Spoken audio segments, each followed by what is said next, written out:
Exercise 6th sum பார்க்க போகிறோம். So from the following receipts and payment account of Tenkasi, Tiruvallur, Manaram, prepare income and expenditure account for the year ended 31st March 2019. So receipts கொடுத்துருக்காங்க, payment கொடுத்துருக்காங்க. ஓகேங்களா? So நம்ம இங்கே என்ன prepare பண்ணோம், உங்களோட income and expenditure account prepare பண்ணோம். So இதோட கான்செப்ட் ஒழுங்காக புரியணும்னா உங்களுக்கு நீங்கள் கான்செப்ட் 2 வீடியோவில் போய் பாருங்கள். ஸோ அதில் நான் டீட்டெயிலாக சொல்லியிருக்கேன் உங்களுக்கு, இதில் என்னென்னலாம் ஐட்டம்ஸ் வரும் என்னென்னலாம் வராது. சரிங்களா? ஸோ பாருங்கள், இங்கே நம்ம என்ன போடுவோம், இந்த ஃபார்மேட் எப்படி இருக்குது நம்மளுக்கு, இந்த books of Tenkasi, Tiruvallur, Manaram, income and expenditure account for the year ended 31st March 2019. So left and right சைடில் எக்ஸ்பெண்டிச்சர் அண்ட் இன்கம் போட்டுக்கோங்க, டெட்டார் கிரெடிட்டார் போட்டிருக்கோங்க. இங்கே வந்து ஆர்பினா ரெவென்யூ பேமெண்ட், ஆர்ஆர்னா ரெவென்யூ ரெசிட். ஓகேங்களா? ஸோ இதில் என்ன வராது உங்களுக்கு, கேபிட்டல் பேமெண்ட் வராது அண்ட் கேபிட்டல் ரெசிட் வராது உங்களுக்கு இந்த இதில். சரிங்களா? எப்படி வந்து ப்ராஃபிட் அண்ட் லாஸ் போடுறோமோ அதே மாதிரி தான் இங்கேயும். பட் ஜஸ்ட் உங்களுக்கு இங்கே என்ன ஆகிடுச்சு, இந்த எக்ஸ்பெண்டிச்சர் அண்ட் இன்கம்னு வந்துடுச்சிங்க, அவ்வளோதான்.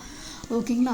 ஸோ நம்ம இங்கே என்ன கொடுத்துருக்காங்க, பேலன்ஸ் ப்ராட் டவுன் இருக்குது. இது வருமா, கேஷ் இன் ஹேண்ட் இது வராது.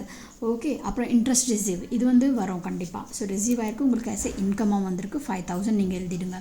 ஓகேங்களா? அதுக்கப்புறம் பாருங்கள், சப்ஸ்கிரிப்ஷன் இது கண்டிப்பாக வரும். ரிசீவ் ஆகிருக்கு உங்களுக்கு 55,000. ரெசிட் இருக்குல்ல, ரெசிட்னா எல்லாமே ரிசீவ் ஆகிருக்கு. ஓகேங்களா? அப்புறம் வந்து லெகசிஸ் வந்து உங்களுக்கு 48,000. ஸோ லெகசிஸ் உங்களுக்கு ரிசீவ் ஆகிருக்கு. ஸோ இது வந்து இட் இஸ் எதுக்கு இந்த அமௌண்ட் இங்கே வராதுன்னா, ஏன்னா இது வந்து லாங் டேர்ம் பெனிஃபிட் கொடுக்குற ஐட்டம்.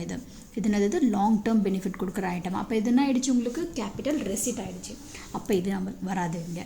ஓகேங்களா? அதுக்கப்புறம் பாருங்கள், என்ட்ரன்ஸ் ஃபீஸ் வந்துருக்குங்க.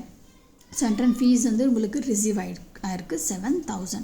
ஸோ இங்கே எழுதிடுங்க. அப்புறம் பாருங்கள் இங்கே, ஸோ சேல் ஆஃப் ஃபர்னிச்சர் இருக்குது. சேல் ஆஃப் ஃபர்னிச்சர் வந்து எவ்வளோ, புக் வேல்யூ நீங்கள் வாங்கினீங்க பார்த்தீங்க, அப்போ வந்து என்ன வேல்யூவாக இருந்தது, 17,000 இருந்தது. நீங்கள் சேல் பண்ணீங்க அப்போ 16,000 இருக்குது. அப்போது நீங்கள் வாங்க சொல்ல 17, விற்க சொல்ல நீங்கள் 16னா அப்போது உங்களுக்கு என்ன ஆகிடுச்சு, இந்த இடத்துல லாஸில் வந்துடுச்சு இது. ஸோ லாஸ் எவ்வளோ ஆகிடுச்சு, 1000 rupees உங்களுக்கு லாஸில் ஆகிடுச்சு. So loss on sale of furniture 1000. ஓகேங்களா? அதுக்கப்புறம் பாருங்கள், இங்கே பேமெண்ட் சைடு இப்போது. ஓகே, ஸோ இங்கே சேலரிஸ் இருக்குது. சேலரி வந்து உங்களுக்கு வரும் இந்த இடத்துல 20,000. ஸோ 20,000 உங்களோட சேலரி இங்கே எழுதிருங்க. ஓகேங்களா? அதுக்கப்புறம் இங்கே என்ன இருக்குது உங்களுக்கு, ட்ராவலிங் எக்ஸ்பென்ஸ் ரெண்ட் கொடுத்துருக்காங்க 24,000. ஸோ அதை நீங்கள் வந்து என்ன ஆகிடுச்சு, ரெவென்யூ பேமெண்ட் பண்ணுற மாதிரி ஆகிடுச்சு. அப்புறம் ட்ராவலிங் எக்ஸ்பென்ஸ் இருக்குது 2,000, அதுவும் உங்களுக்கு ரெவென்யூ பேமெண்ட்டு.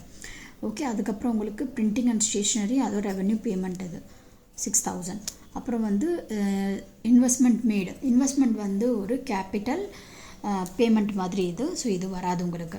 ஓகேங்களா? அதுக்கப்புறம் பாருங்கள், இங்கே ஸ்போர்ட்ஸ் எக்யூப்மெண்ட் பர்ச்சேஸ் பண்ணியிருக்கீங்க. ஸ்போர்ட்ஸ் எக்யூப்மெண்ட் பர்ச்சேஸ் வந்து வருமா இந்த இடத்துல, இது கூட இங்கே வராது. சரிங்களா? ஓகே, ஸோ இது வந்து 33,000, இந்த அமௌண்ட் இங்கே வராது. ஓகே, அவ்வளோதான், எல்லாமே நம்ம போட்டாச்சு. இது கூட இங்கே வராது, இதுவும் வராது. ஓகேங்களா? ஸோ எல்லாமே நம்ம இங்கே எழுதியாச்சு. இப்போ நீங்கள் என்ன பண்ண போகிறீங்க, இந்த பக்கமும் ஆட் பண்ணி பாருங்கள். உங்களுக்கு இந்த பக்கம் வந்து எக்ஸஸாக இருந்ததுன்னா, இந்த பக்கம் வந்து கம்மியாக இருந்ததுன்னா நீங்கள் என்ன பண்ண போகிறீங்க, 2 சர்ப்ளஸ்ன்னு போட்டு எக்ஸஸ் ஆஃப் இன்கம் ஓவர் எக்ஸ்பெண்டிச்சர்னு எழுதிடணும். ஓகே, ஸோ உங்களுக்கு வந்து 14,000 கிடச்சிடும். ஓகே, இவ்வளோ தான் இந்த ஆன்சர்.